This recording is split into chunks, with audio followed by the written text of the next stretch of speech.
Episode number 5. Kay stared at the supervisor. Was this man, probably younger than he was, lecturing him like a schoolmaster? Was he being punished for his honesty with a telling off? And was he to learn nothing about the reasons for his arrest, or those who were arresting him? He became somewhat cross, and began to walk up and down. No one stopped him doing this, and he pushed his sleeves back, felt his chest, straightened his hair, went over to the 3 men, said, "It makes no sense." At which these 3 turned round to face him, and came towards him with serious expressions. He finally came again to a halt in front of the supervisor's desk. "Stated Heister is a good friend of mine," he said. "Can I telephone him?" "Certainly," said the supervisor. "But I don't know what the point of that will be. I suppose you must have some private matter you want to discuss with him." "What the point is?" shouted Kay, more disconcerted than cross. "Who do you think you are? You want to see some point in it, while you're carrying out something as pointless as it could be? It's enough to make you cry. These gentlemen first accost me, and now they sit or stand about in here, and let me be hauled up in front of you. What point there would be in telephoning a state when I'm ostensibly under arrest? Very well, I won't make the telephone call."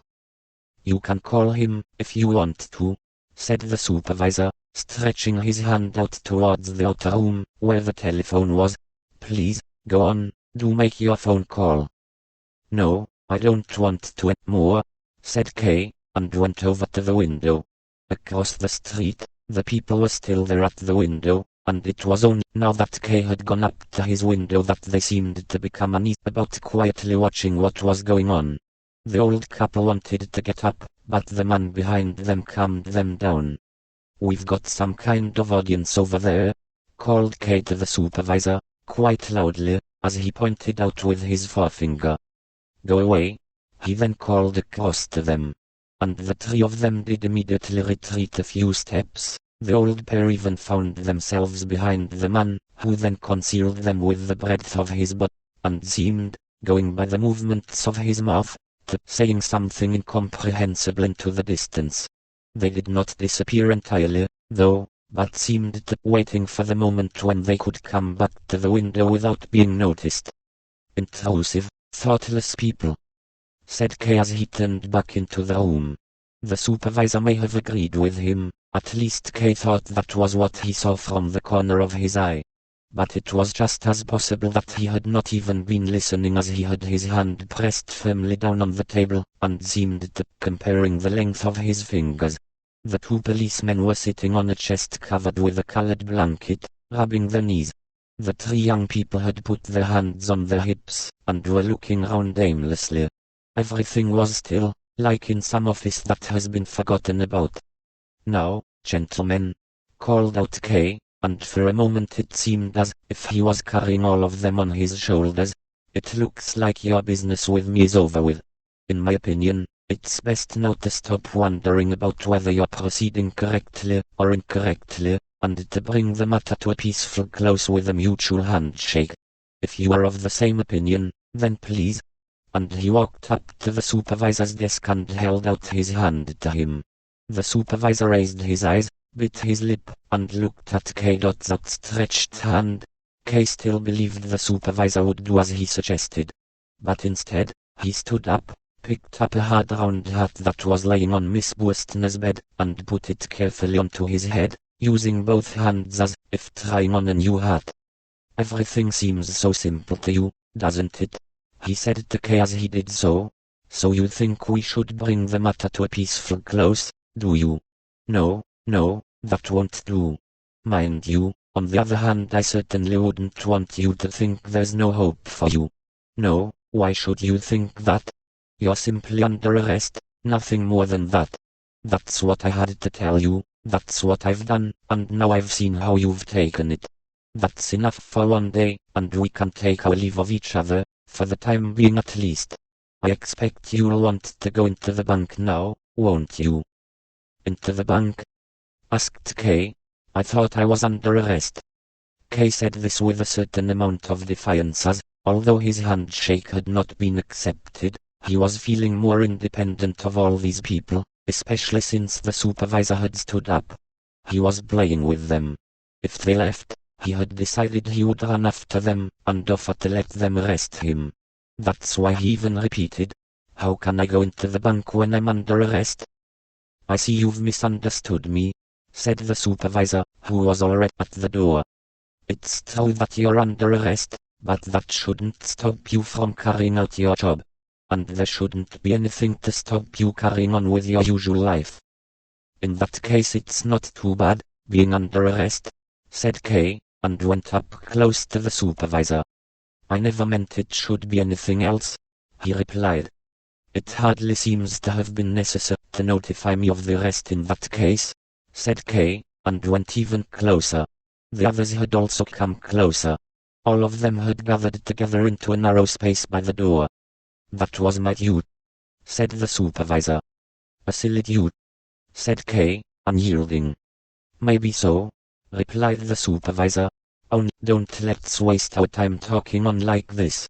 I had assumed you'd be wanting to go to the bank. As you're paying close attention to every word I'll add this, I'm not forcing you to go to the bank, I'd just assumed you wanted to. And to make things easier for you, and to let you get to the bank with as little fuss as possible, I've put these 3 gentlemen, colleagues of yours, at your disposal." "What's that?" exclaimed Kay, and looked at the 3 in astonishment. He could only remember seeing them in the group by the photographs, but these characterless, anemic young people were indeed officials from his bank, not colleagues of his. That was putting it too high, and it showed a gap in the omniscience of the supervisor, but they were nonetheless junior members of staff at the bank. How could Kay have failed to see that? How occupied he must have been with the supervisor and the policemen not to have recognized these 3. Rabensteiner, with his stiff demeanor, and swinging hands, Kalitsch, with his blonde hair, and deep-set eyes, and Kaminer, with his involuntary grin caused by chronic muscle spasms. "Good morning," said Kay after a while, extending his hand to the gentlemen as they bowed correctly to him. "I didn't recognize you at all. So, we'll go into work now, shall we?" The gentlemen laughed, and nodded enthusiastically, as if that was what they had been waiting for all the time, except that Kay had left his hat in his room, so they all dashed, one after another, into the room to fetch it, which caused a certain amount of embarrassment. Kay stood where he was, and watched them through the open double doorway. The last to go, of course, was the apathetic Rabensteiner, who had broken into no more than an elegant trot. Kaminer got to the hat, and Kay, as he often had to do at the bank, forcibly reminded himself that the grin was not deliberate, that he in fact wasn't able to grin deliberately. At that moment Mrs. Grubach opened the door from the hallway into the living room, where all the people were. She did not seem to feel guilt about anything at all, and Kay, as often before, looked down at the belt of her apron which, for no reason, cut so deeply into her heft. But once downstairs, Kay, with his watch in his hand, decided to take a taxi. He had already been delayed by half an hour, and there was no need to make the delay longer. Kaminer ran to the corner to summon it, and the 2 others were making obvious efforts to keep Kay diverted when Kalitsch pointed to the doorway of the house on the other side of the street, where the large man with the blonde goatee beard appeared and, a little embarrassed at first at letting himself be seen in his full height, stepped back to the wall and leant against it. The old couple were probably still on the stairs. Kay was cross with Kalitsch for pointing out this man whom he had already seen himself, in fact whom he had been expecting. "Don't look at him," he snapped, without noticing how odd it was to speak to 3 men in this way. But there was no explanation needed anyway, as just then the taxi arrived. They sat inside, and set off. Inside the taxi, Kay remembered that he had not noticed the supervisor, and the policemen leaving. The supervisor had stopped him noticing the 3 bank staff, and now the 3 bank staff had stopped him noticing the supervisor.